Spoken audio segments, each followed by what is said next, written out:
Right. That's a good point. And it's been around. I think Daybreak might have been introduced almost over maybe even over a year ago. It's been around for quite a while. And we're going into the loading screen now, guys. Daybreak, Dragon versus WhiteRa.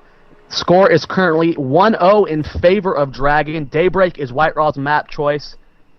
I am Zoya. With me is Todd, and we're getting started right now. And yeah, we actually have 1,400 viewers, which is pretty cool. Thanks to you guys for joining us. I hope you enjoyed the games and the cast. Definitely have two top-notch players here playing each other on Daybreak. Do you want to do the introductions, Zoya? Yeah, spawning in the bottom left-hand corner of the map as the red Protoss, currently down 0-1, choosing the map Daybreak. Will he be able to turn it around, tie it up? We'll find out now. It is WhiteRa and his opponent in the top right-hand corner of the map as the blue Terran from MYM up 1-0, using a very interesting mech bio hybrid style play. Will we see it again, or will he throw up something new? We'll find out. It is Dragon. And Dragon actually throwing down a depot next to his mineral line here, so kind of feels like he might go for quicker expand maybe, or I don't know. Sometimes I get these feelings, you know, it could still be the exact same builds in which it just goes for a gas and then a barracks, but like I said, he's a guy who mixes it up a lot, so yeah, for now he's just gonna go for the very quick refinery at 12, and usually the barracks comes at 13, and WhiteRa, he's just gonna go for the standard gate 13 followed by a scout, which is what I use as well. Now, we talked about the versatility of this match, but specifically from the Terran standpoint. You know, you can go into the Widowmine drop play, you can go into Hellion drop play, and then really transition to anything.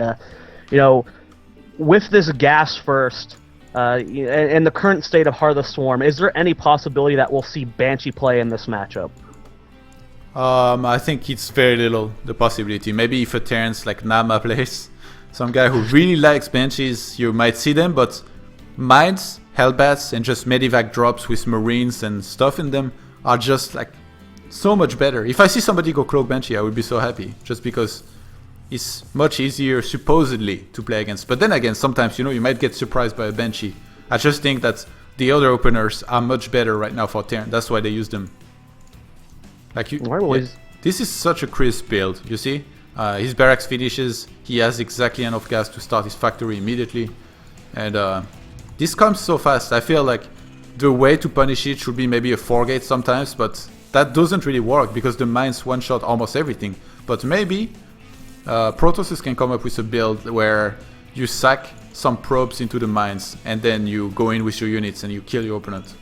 But if you do a detection-less build, which is like 4-gate or kind of big gate pressure, and then you get one mine into your mineral line at home, usually you will almost always lose.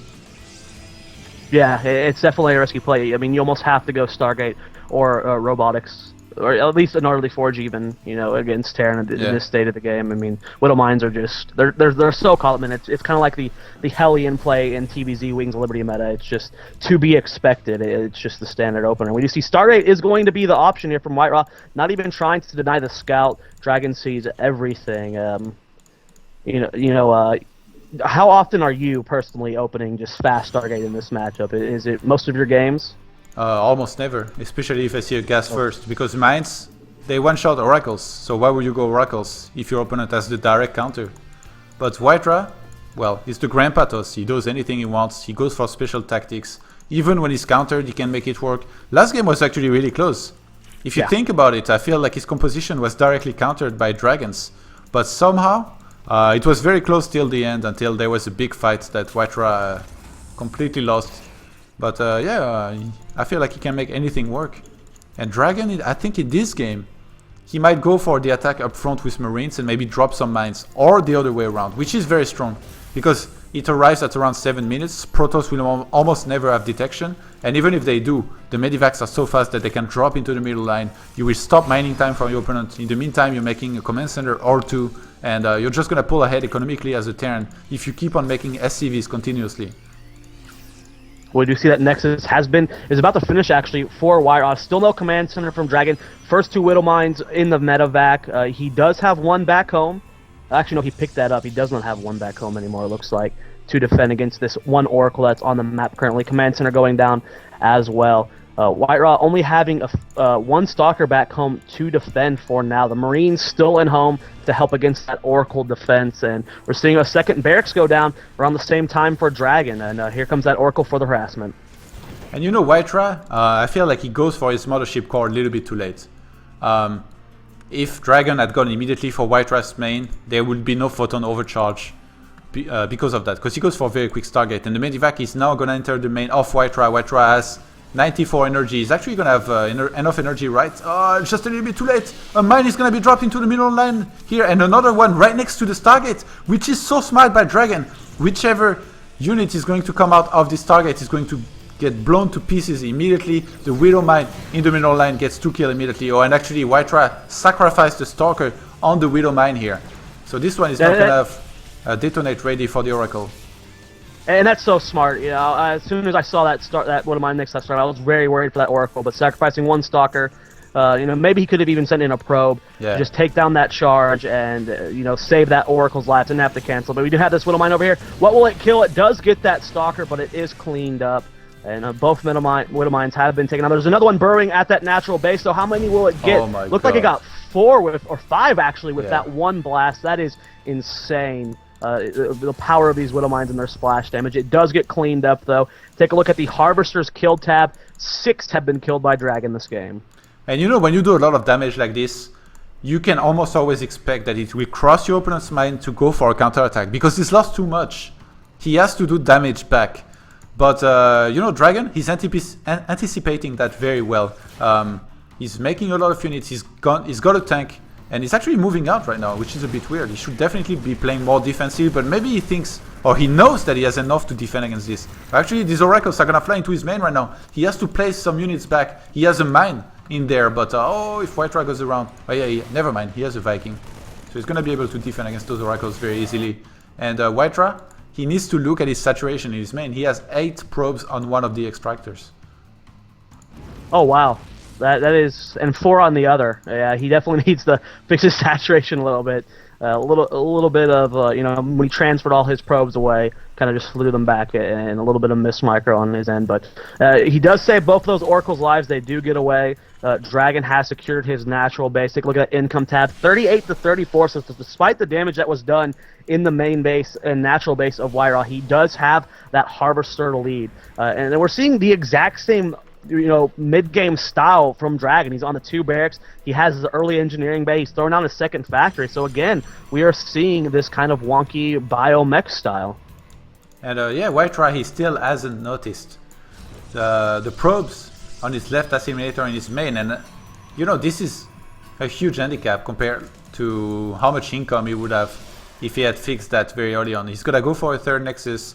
He's got an Oracle ready to harass towards the natural of Dragon, but I mean, there is this one Viking ready to kill almost anything. And you know, WhiteRa is very wary of the possibilities out of Dragon. He's gonna put a Phoenix on patrol at the 6 o'clock position for any kind of Medivac harass. And yeah, the Oracle going in, getting a couple more kills. It's up to 4 kills right now. We have 6 Workers kills for Dragon, 3 for WhiteRa. And you know, WhiteRa, he's probably listened to my analysis between the games, because he's going for what I wish he had done in the first game, which is Charge Lot, Archons, and Templars. Yeah, Temple of Archives just now finishing up. Storm being chrono boosted out here. Definitely changing it up from last game. You know, we saw him go for the Dark Templar instead in the early game, and you know, try and harass those with the Archons mixed in as well. But this time he will have the Storm, which was a major factor in last game. Oh, a bunch of Stalkers getting caught in the middle of the map. All 3 might die. This one might barely get away. Is dipping barely. There are no concussive shell, but they still die. The stem speed just a little too much. And Dragon moving out with a pretty sizable force. If we look at the supply, it's 95 to 71. The army supply. The army supply is 56 to 14 right now. I don't see how WhiteRa could hold that. He might have to sack his 3rd, but I mean, he's got only 1 Templar this expand that is close to having a Storm. He's gonna warp 2 more right now. He needs to not fight, that's for sure. He cannot save his 3rd. He has to send the probes and hope that Dragon will not run into his 3rd. Oh, Dragon steams and goes for the probes now. I think Dragon might realize that something's wrong for WhiteRa, having lost these 4 Stalkers in the middle of the map. And actually, nice photon overcharge being used on Nexus. This might scare off Dragon from attacking the natural. In the meantime, Dragon is getting combat shield. Nice feedback on one of those medivacs. He's getting an armory. He's gonna want to upgrade a lot. Oh, nice. Nicely done from Dragon. Gonna try to catch a couple of the Templars, but WhiteRa pulling them back on time. Forceful does go down, but the Marauder and Marine are still going to chase down some of these. They get 2 of those High Templar. And, you know, a small amount of units were dived in there and able to get 2 High Templar. And not too bad of a trade there for Dragon. He is still up 30 in supply. Just this is a very scary timing here for WhiteRa. I don't know if you'll be able to. Guardian Shield comes forward. Archon and Chargelot's coming in. There is no Storm here at all for WhiteRa. He just doesn't have energy. The Photon Cannon on this, or the Photon Overcharge on the Nexus, is enough to push Dragon back for now. But he still has a substantial supply lead. And again, look at his main base, the double armory, 2 more additional factories being thrown down, medevacs still being produced as well. And the barracks have stopped producing for the moment, so he's actually changing his style a little bit from last game. Looks like he's going more mech instead of the biomech. Yeah, he's still got 2 barracks and he's still been making bio, so he's gonna stick to this style. He seems to have developed for himself. And I don't understand why Dragon pulled back here, because he was already in a great position. He had 4 tanks in front of the natural of WhiteRa, and he could have just sieged there and waited and traded against whatever he had to. But WhiteRa, he knows he's behind. He's gonna throw down 2 Nexuses. This time he's getting a Robo as well. He's already anticipating the transition into Colossi, or maybe he just wants to get some observers out on the map. He's gonna throw down 2 forges. WhiteRa right now is really missing some army. I mean, he has 32 army supply against 72 of Dragon. He's basically hoping that Dragon won't attack him and that he can get enough units to be able to defend against the next attack. But I mean, Dragon is not gonna wait any longer. And even though WhiteRa has Storm, the supply difference is just too great right now for Dragon to be really scared of this army. Well, here comes the army. 3 High Templar, all have enough for a Storm. 1 Storm goes down. Doesn't really hit anything of Dragon's unit composition. Hellions trying to lead the charge again, baiting more of the Storms. 3 of the Hellions take a little bit out of damage, but they're going straight for the High Templar. They don't have enough for any more Storm. Chargelots chasing them down. Dragon looks like he's going to be flanking with his army. The Hellions going straight for that natural mineral line. How many probes can he get? There are a lot here. They are lined up. Gets a few of the Hellions, but the Zealots and his entire army was pulled back. This allows Dragon to come forward. Feedbacks go down on medevacs. Siege tanks aren't sieging up. Stim goes down. No Widow Mines with this composition. Doesn't even need this siege. A lot of the units taking a lot of damage here from Dragon, but it looks like there's just too much. WhiteRa losing all the Zealots, dropping on the 82 supply, 80 supply, and GG dropped from WhiteRa. Dragon going to take game number 2.